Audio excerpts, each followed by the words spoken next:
Bible पाठ है Romeo 8 अध्याय 12 से 16 पद, जहाँ पर लिखा है, इसलिए हे भाइयों, हम शरीर के कर्जदार नहीं कि शरीर के अनुसार दिन काटें, क्योंकि यदि तुम शरीर के अनुसार दिन काटोगे तो मरोगे, यदि आत्मा से देह की क्रियाओं को मारोगे तो जीवित रहोगे। इसलिए कि जितने लोग परमेश्वर के आत्मा के चलाए चलते हैं वे ही परमेश्वर के पुत्र है। क्योंकि तुमको दासत्व की आत्मा नहीं मिली कि फिर भयभीत हो, परंतु लेखपालकपन की आत्मा मिली है, जिससे हम हे अब्बा, हे पिता कहकर पुकारते हैं। आत्मा आप ही हमारी आत्मा के साथ गवाही देता है कि हम परमेश्वर की संतान है।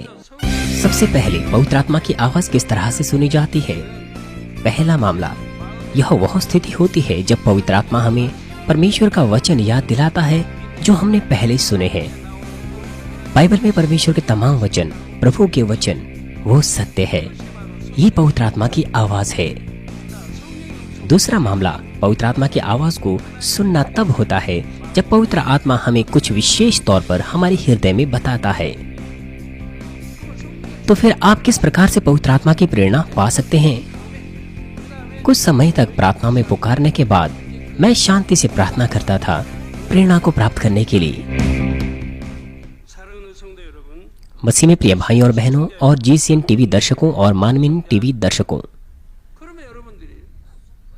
आपके अंदर बहुत सी बातें संग्रहित है। संदेश, किताबें, वो आपके अंदर संग्रहित है,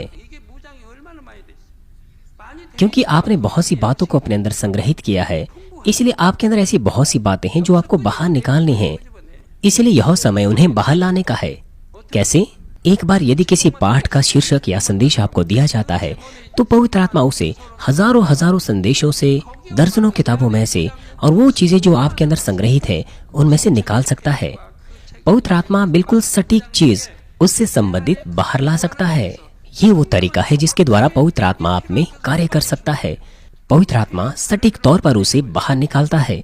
उसमें लंबा समय नहीं लगता, यह क्षण भर में हो सकता है। बहुत से जो बातें आपके अंदर जोती गई है, पवित्र आत्मा सबसे उचित चीज, सबसे सही चीज बाहर लाता है। इसीलिए वो चीजें सहजता के साथ बिना रुकावट के आप में से बाहर निकलती हैं। इसमें कुछ भी मुश्किल नहीं होता। मुश्किल तब होता है जब आप अपने ऊपर निर्भर रहते हैं या किसी और बात पर। अगर आप पवित्र आत्मा पर निर्भर रहेंगे तो फिर कोई चिंता नहीं होगी, ना ही यह मुश्किल है। यह सहजता के साथ बाहर निकलेगा। यदि आप संदेश देंगे पवित्र आत्मा पर निर्भर होकर, जब आप प्रचार करते हैं तो दूसरा समय और भी बेहतर होगा और तीसरी बार और भी उससे कहीं ज्यादा बेहतर आप कर पाएंगे। इसलिए आउटपुट इस बात पर निर्भर करता है कि आपने अपने आप को कितनी बातों से सशस्त्र किया है और परमेश्वर का वचन आपके अंदर कितना है। इसलिए आपको चिंता की कोई आवश्यकता नहीं है। ये बाहर आने के लिए तैयार होगा। एक बार जब आप संदेश के लिए शांति से प्रार्थना करेंगे, पवित्र आत्मा आवश्यक बातों को आपको देंगे और उन्हें बाहर निकालेंगे। ये तरीका है जिस तरह से आपको संदेश की तैयारियां करनी है। मैंने पास्टर सुजिन ली से कुछ समय तक बात नहीं की है। कुछ साल हो चुके हैं जब से हमने एक दूसरे से बात नहीं की है। इसलिए मैं उनसे पूछना चाहता हूँ कि वो किस तरह से संदेश की तैयारी करती हैं। मुझे लगता है कि आप बिल्कुल वैसा ही करती हैं जैसा मैं करता हूँ। बिल्कुल सही। इसीलिए आपको पवित्र आत्मा के हाथों में सौंप देना है, तो आपको आवश्यकता नहीं है चिंता करने की। आपको इसे 1 या 2 दिन के लिए नहीं करना है। आपको इसे तब तक करना है जब तक प्रभु वापस नहीं आते। आप इस संसार में कब तक इतना अधिक समय बर्बाद करते रहेंगे? कब तक आप संसार की विधियों पर और अपने ऊपर निर्भर रहेंगे? पवित्र आत्मा को उसे करने दीजिए। इसलिए यह महत्वपूर्ण है पवित्र आत्मा की आवाज को सुनना और उसके द्वारा अगुवाई पाना। मैं आपको तरीका बता रहा हूँ उसे करने का। आप चिंता मत कीजिए शुरुआत से ही कि आप क्या कहेंगे। वही कहिए जो परमेश्वर आपको उस क्षण कहेगा, क्योंकि यह आप नहीं जो कहने वाला है। आप याद कीजिए जिस तरह से मैंने किया इजराइल की 3 साल की सेवकाई के दौरान। यदि यह मैं होता जो करता तो मैं कुछ नहीं कर पाता। मैंने केवल पवित्र आत्मा की अगुवाई का ही अनुसरण किया शुरुआत से ही। जब मैंने सबसे पहले इजराइल में प्रवेश किया, मैं गंभीरता से बेचैन था और मुझे होना पड़ा। और अब मैं इजराइल में हाइफा से गलीली की ओर जा रहा था, जहां हमारा होटल था। हमारे संगी पास्टर की कार में मैं जा रहा था। पास्टर वो ड्राइवर था। जो भी है, हमें चेक पॉइंट पर रोक दिया गया। वहां एक पुलिस वाला पास्टर के पास आया और वह बहुत बहुत कठोरता से व्यवहार कर रहा था। यद्यपि उस पास्टर का उस क्षेत्र में काफी अधिक प्रभाव था, लेकिन तो भी वह पुलिस वाला कठोरता से व्यवहार कर रहा था। बावजूद इसके कि पास्टर ने अपनी आईडी को भी दिखाया। वो इस तरह से पूछ रहा था कि आप कहाँ से आ रहे हो, आप क्या कर रहे थे और अब कहाँ को जा रहे हो, वो कौन है। जो कुछ उसके दिमाग में आ रहा था वो सब कुछ पूछ रहा था। और इसके द्वारा मैंने एहसास किया कि ये वो बातें हैं जिनसे मुझे इन 3 सालों में इजराइल में गुजरना पड़ेगा। लेकिन मैं पूरी तरह से परमेश्वर पर निर्भर रहा और पवित्र आत्मा के द्वारा मैंने अगुवाई पाई। इस तरह से चीजें आसान और बेहतर होती गई। वो बातें मैं जो नहीं जानता था, कोई और व्यक्ति आया और उसने मुझे उससे संबंधित कानून के बारे में बताया। इस तरह से चीजें बेहतर हुई और अंत में मैं पिता परमेश्वर के प्रावधान को महानता से उस देश में पूरा कर पाया। पवित्र आत्मा की अगुवाई, आवाज और प्रेरणा के बगैर मैं वो नहीं कर सकता था। लेकिन जैसे कि मैं पिछले सत्र में आपको पहले ही बता चुका हूँ, हमें पवित्र आत्मा की आवाज को बहुत साफ तरह से पहचानना है। मैंने कहा कि पवित्र आत्मा की आवाज को सुनने के बाद कुछ ऐसे लोग हैं जो ये सोचते हैं कि उन्होंने परमेश्वर या प्रभु की आवाज सुनी है, और साथ ही कुछ ऐसे हैं जो दुष्ट आत्माओं के कार्य पाते हैं और गलती से सोचते हैं कि वो पवित्र आत्मा की आवाज है। कुछ लोग इस तरह की चीजों का गलत इस्तेमाल करते हैं अपने आप को ऊंचा उठाने के लिए या विश्वासियों को धोखा देने के लिए। इसलिए हमें आवाजों को सत्य के साथ पहचानना है। पहला मामला, जब पवित्र आत्मा हमें परमेश्वर का वचन याद दिलाता है, तुलनात्मक तौर पर यह आसान होता है। यहाँ तक कि नया विश्वासी भी इस आवाज को सुन सकता है यदि वह ध्यानपूर्वक परमेश्वर का वचन सुने। लेकिन दूसरी आवाज जो वो सुनते हैं वो पहले मामले से थोड़ा सा मुश्किल होती है। पहला मामला, यहाँ तक कि नया विश्वासी भी पवित्र आत्मा की आवाज को सुन सकता है, लेकिन समस्या यह होती है कि आप पालन नहीं करते। एल्डर्स, सीनियर डीकनेसेस, लीडर्स इस कलीसिया के, वो पालन नहीं करते। ये अच्छा होता अगर वो पालन करते। कोई कारण नहीं है बहुत से साल आत्मा में आने के लिए, 1 साल बहुत है।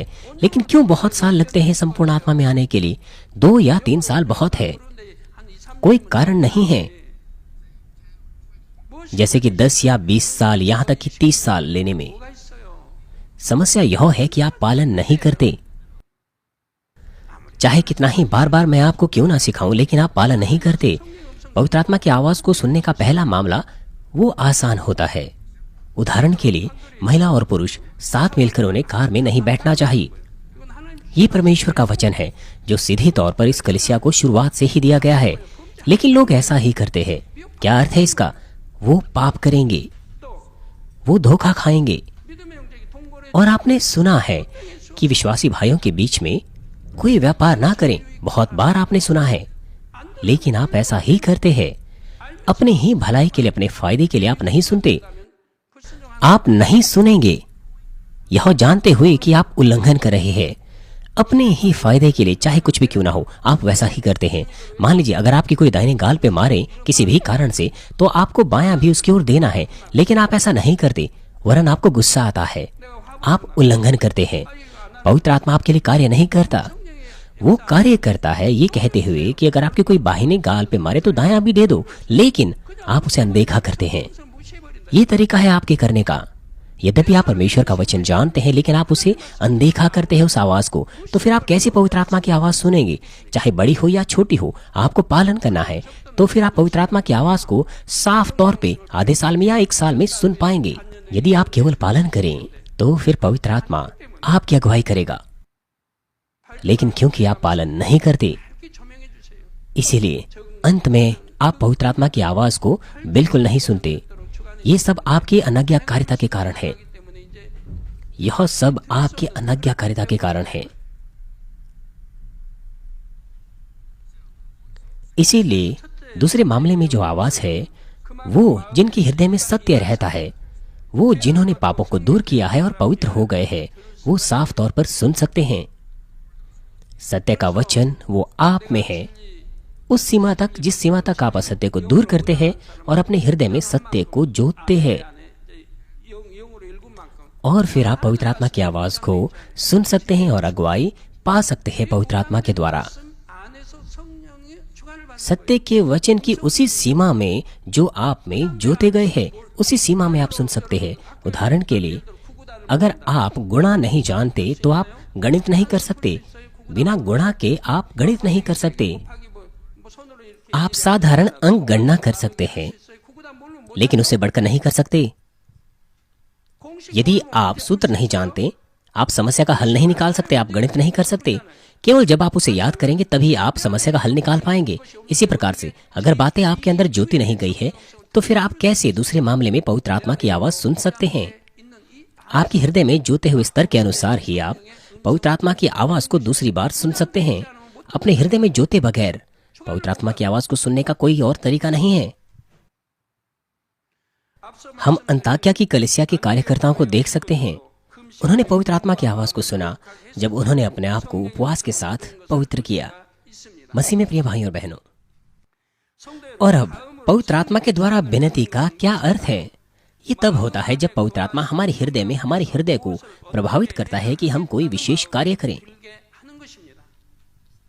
उदाहरण के लिए, हम विनती महसूस करते हैं कि हम प्रार्थना करें या उपवास करें, या एक कड़ी विनती हम महसूस करते हैं कि किसी विशेष व्यक्ति को हम सुसमाचार का प्रचार करें या किसी विशेष व्यक्ति को प्रचार करें। यदि आप पवित्र आत्मा की इस विनती का अनुसरण करें तो हम आत्मिक फलों को उत्पन्न कर सकते हैं, हमारी प्रार्थनाओं के उत्तर को प्राप्त करने के द्वारा या फिर आत्माओं को बचाने के द्वारा। फिलिपियों 2:13 कहता है, क्योंकि परमेश्वर ही है जिसने अपनी स्वेच्छा निमित्त तुम्हारे मन में इच्छा और काम दोनों बातों को करने का प्रभाव डाला है। ये वास्तविकता में परमेश्वर है जो हमें प्रेरित करता है कि हम उसका कार्य करें जब तक हम पवित्र आत्मा की विनती को प्राप्त करते हैं। इसीलिए यदि हम पवित्र आत्मा की प्रेरणा का अनुसरण करें तो फिर हम परमेश्वर की भली इच्छा को पूरा करेंगे, चाहे बड़ा हो या छोटा हो। अवश्य ही आपको पवित्र आत्मा की आवाज को अनदेखा नहीं करना चाहिए। चाहे आप ना भी समझें, चाहे आप ना भी कर पाएं, तो भी आपको पवित्र आत्मा की आवाज का पालन करना चाहिए।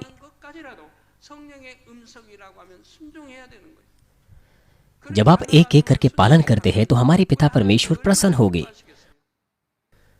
इसलिए वो आपकी और भी साफ तौर पर पवित्र आत्मा की आवाज को सुनने में अगुवाई करेंगे। वास्तविकता में वो मेरी कहानी थी, वो तरीका था जिस तरह से परमेश्वर ने मुझे प्रशिक्षित किया पवित्र आत्मा की आवाज को सुनने के लिए। ये पवित्र आत्मा की आवाज है या नहीं, या मेरे अपने विचार है, मैं इसके बारे में कुछ नहीं जानता था।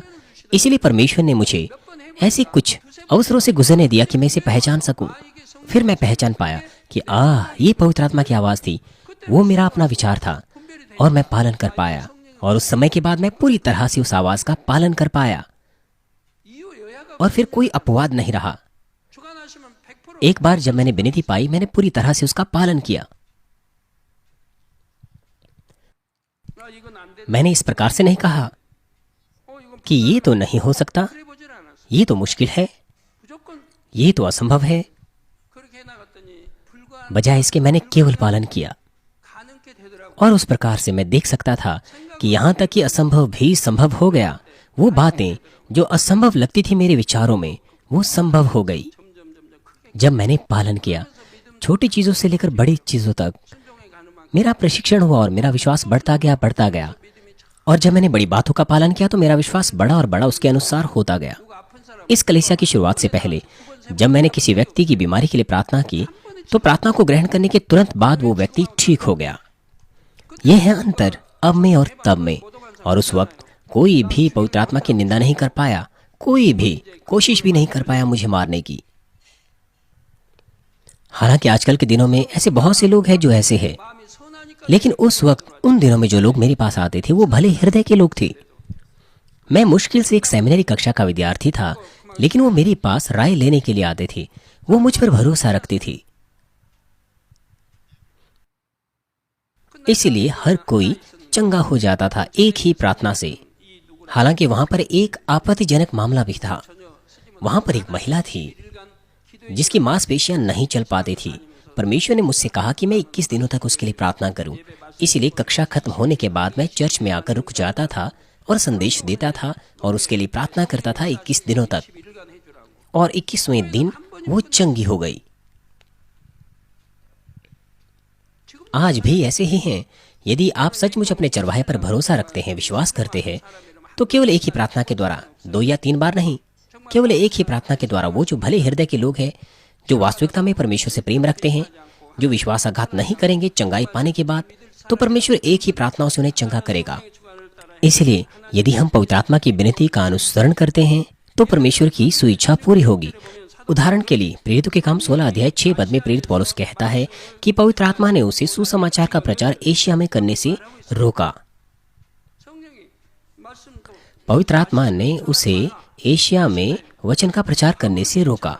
प्रेरित पौलुस ने अपनी मिशन की दूसरी यात्रा में एशिया जाने की योजना बनाई, परंतु उसने पवित्र आत्मा की विनती प्राप्त की कि वो ऐसा ना करें, और जल्दी ही उसके बाद वो फिर से इस बात को निश्चय कर पाया एक दर्शन में कि वो सही था। उसने एक दर्शन देखा जिसमें एक मकेदोनी पुरुष उसके पास आया और पौलुस से मदद मांगी। इसलिए पौलुस ने उसका पालन किया और मकेदोनिया को चला गया।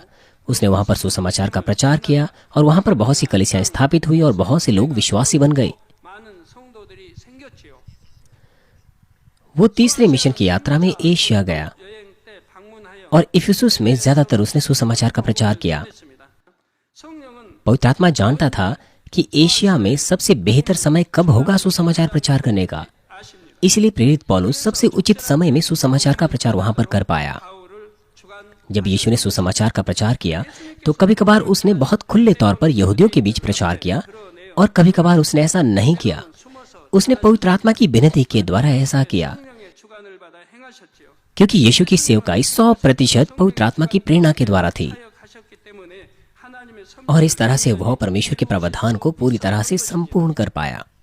जब मैं इज़राइल में 3 साल की सेवकाई कर रहा था, मैंने पवित्र आत्मा की विनती हर पल समय समय पर प्राप्त की। जब हम वहां पर सुसमाचार का प्रचार करने गए तो वहां का स्थानीय वातावरण मसीहत का विरोधी था, और साथ ही जिस किसी से भी हम वहां पर मिलते थे तो बहुत कम बातचीत में ही हमें उनके साथ परमेश्वर की इच्छा को पूरा करना था। परंतु जब हम वहां पर पवित्र आत्मा की अगुवाई में सुसमाचार का प्रचार कर रहे थे तो परमेश्वर ने सुंदरता से इज़राइल के लिए संपूर्णता से अपने प्रावधान को पूरा किया। पवित्र आत्मा की विनती के बगैर कोई तरीका नहीं था कि हम उनके मन को बदल सकें। यद्यपि हमारे प्रभु यीशु ने वहां पर बहुत ज्यादा सुसमाचार का प्रचार किया, लेकिन तो भी फरीसियों के, महायाजक और याजकों के हृदय वह नहीं खुले। जो भी है, मुझे वहां पर रूढ़िवादी और अति रूढ़िवादी यहूदियों के मनों को बदलना पड़ा, वो भी छोटे समय की अवधि में। मेरे पास उन सबों से मिलने के लिए उनमें से प्रत्येक के लिए समय नहीं था। जब वो मुझसे मिलने आते थे तो मुझे उनका मन बदलना था, और जो मुझे समय दिया जाता था वो केवल 20 मिनट थे। वो इसीलिए क्योंकि बहुत से लोग आमंत्रित किए जाते थे और ज्यादा से ज्यादा 30 मिनट होते थे। इस तरह से थोड़े समय की अवधि में उनका मन बदलना होता था। एक व्यक्ति के साथ बातचीत समाप्त होने के बाद दूसरा व्यक्ति आ जाता था। इतना छोटा समय मुझे दिया गया था और मुझे उनका मन बदलना था, ऐसा मन जिसकी उत्पत्ति पुराने नियम का अनुसरण करते हुए हुई थी उनके पूरे जीवन भर में, और उनका मन नए नियम से छोटे से समय की अवधि में बदलना होता था। और मनुष्यों के विचारों से कैसे मैं उनका मन खोल सकता था कि वो मेरी बातों को ग्रहण करें? पवित्र आत्मा की विनती के बगैर ये नहीं हो सकता था। जब मैंने उन बातों पर मनन किया जो कुछ मैंने कहा था और किस तरह से कहना है, तो पवित्र आत्मा ने मुझे उसी वक्त उत्तर दिया, कैसे शुरुआत करनी है, कैसे आगे बढ़ाना है, कैसे उनके मन को बदलना है। और तब मैंने आरंभ किया। मुझे दिया गया समय कम था और उस दिए गए समय में मुझे उनसे बात करनी थी कि वो अपने हृदय को खोलें और मेरी बातों को ग्रहण करें, ताकि बाद में उसके अलावा सभाओं का भी आयोजन किया जा सके। और इस प्रकार से मैं देख रहा था कि पवित्र आत्मा कितने अचूक थे, और साथ ही मैंने यह भी देखा कि पवित्र आत्मा ने किस प्रकार से कार्य किया ताकि वो मेरी बातों को इनकार ना करें, वरन उस थोड़े से समय में उसे स्वीकारें। इसलिए मैं एक एक करके जीत पाया। राजनेता और उच्च अधिकारी, उनके साथ भी यही स्थिति थी। आप भी बहुत सी गवाहियां देते हैं आशीष पाने की जब आप पवित्र आत्मा की विनती का अनुसरण करते हैं। आप कहते हैं कि जब आप पवित्र आत्मा की विनती का अनुसरण करते हैं तो आप अपने व्यवसाय में संपन्न होते हैं और आपकी ना बिकने वाली जमीन या घर बिक जाते हैं। आप में से बहुत से कहते हैं कि आप यातायात दुर्घटना से या आग से सुरक्षित रहे पवित्र आत्मा की विनती के द्वारा। मैंने आपको बताया है कि पवित्र आत्मा की आवाज को सुनना क्या है और पवित्र आत्मा की अगुवाई को पाना क्या है। मसीह में प्रिय भाई और बहनों, आपको प्रत्येक संदेश को केवल एक ही बार नहीं सुनना है। ऐसा हो सकता है कि आप प्रत्येक संदेश को केवल एक ही बार में समझ लें। ये संदेश की श्रृंखला है, जिसका मतलब यह है कि यह बहुत महत्वपूर्ण है। इसलिए आपको पूरी श्रृंखला को सावधानी से बार बार सुनना है ताकि आप सब बातों को अपना बना सकें। तो फिर आप एहसास कर पाएंगे उन तरीकों को जिससे आप पवित्र आत्मा की आवाज सुन सकते हैं, और यह भी कि यह प्रभु की आवाज है, पवित्र आत्मा की आवाज है और परमेश्वर की आवाज है, और परमेश्वर की आवाज और प्रभु की आवाज के बीच में अंतर भी, और पवित्र आत्मा की विनती और अगुवाई को पाने का भी एहसास कर पाएंगे। उन सबको अपनी आत्मिक रोटी बनाएं। मुझे आशा है कि हर कोई उसे अपनी आत्मिक रोटी बना सकते हैं कि वे ह्याव के साथ पवित्र आत्मा की आवाज, अगुवाई और विनती के बारे में संदेश दे सकें। यदि आप इस तरह से आगे बढ़ते जाएंगे तो अंततः आत्मा के सामर्थ्य के जन बन जाएंगे। आपको फिर किसी से राय लेने की आवश्यकता नहीं, क्योंकि पवित्र आत्मा आप में है। आपको केवल पवित्र आत्मा से राय लेने की आवश्यकता है। ये है वास्तविक सलाह, पवित्र आत्मा की अगुवाई को प्रकट करना।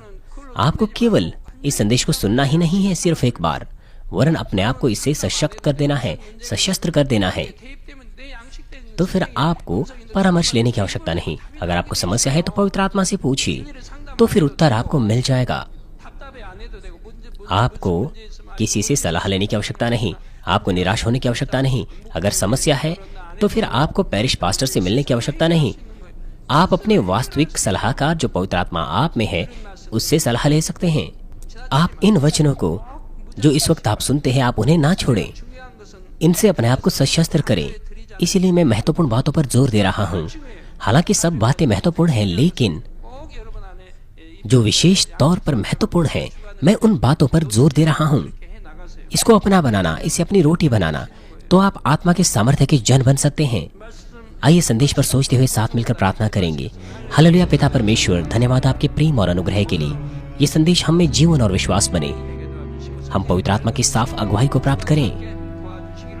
हमने बात की कि कैसे हम पवित्र आत्मा की आवाज को सुन सकते हैं, पवित्र आत्मा की अगुवाई और विनती को प्राप्त कर सकते हैं। यह संदेश हमारे लिए आत्मिक रोटी बने। पवित्र आत्मा हमारा व्यक्तिगत सलाहकार बने। हमारी मदद कीजिए कि हम तरीका ढूंढ पाएं कि हम आसान मसीह जीवन जिएं, ताकि कोई निराशा हमारे मसीह जीवन में ना हो। पिता परमेश्वर, आपका धन्यवाद। सारी महिमा केवल आपको मिले। हमारे प्रभु यीशु मसीह के नाम से मैं प्रार्थना करता हूँ, आमीन।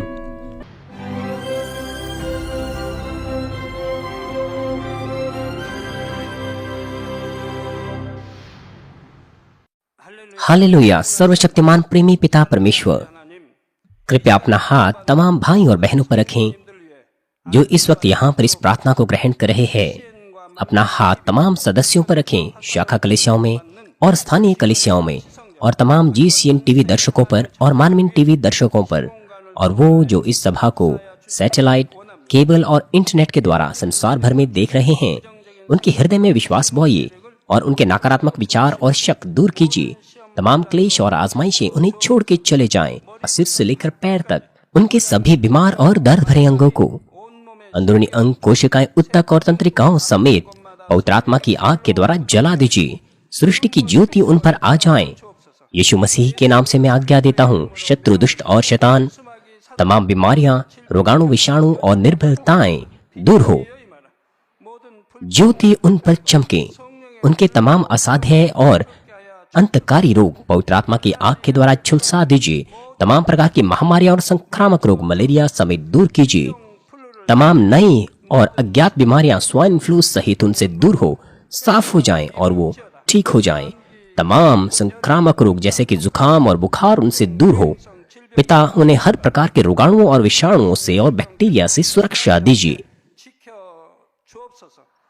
उन्हें चंगा कीजिए। तमाम प्रकार के कैंसर, पेट के कैंसर, फेफड़े के कैंसर, जिगर के कैंसर, छाती के कैंसर, गर्भ के कैंसर और आंतों के कैंसर से, और तमाम दूसरी बीमारियां जैसे कि एड्स, लुकेमिया, दिमागी रक्तघात, उच्च रक्तचाप, धीमा रक्तचाप, हृदय की बीमारी, फेफड़े की बीमारी, मधुमेह, स्त्री रोग और थायराइड की बीमारियां और तमाम सूजन और जलन दूर हो।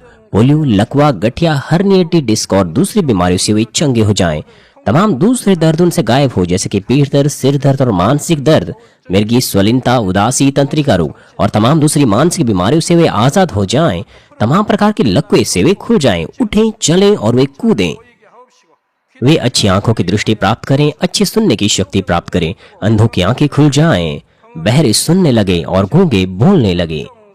दुर्घटना के तमाम दुष्प्रभावों को चंगा कीजिए, उनकी टूटी हड्डियां ठीक कीजिए, उन्हें जलन से ठीक कीजिए, जलन और दहन संवेदना उनसे दूर हो। पिता, कोई दाग वहां न रह जाएं। तमाम प्रकार की नशे की लत से, जहर पदार्थ और उनके इस्तेमाल से साफ हो जाओ।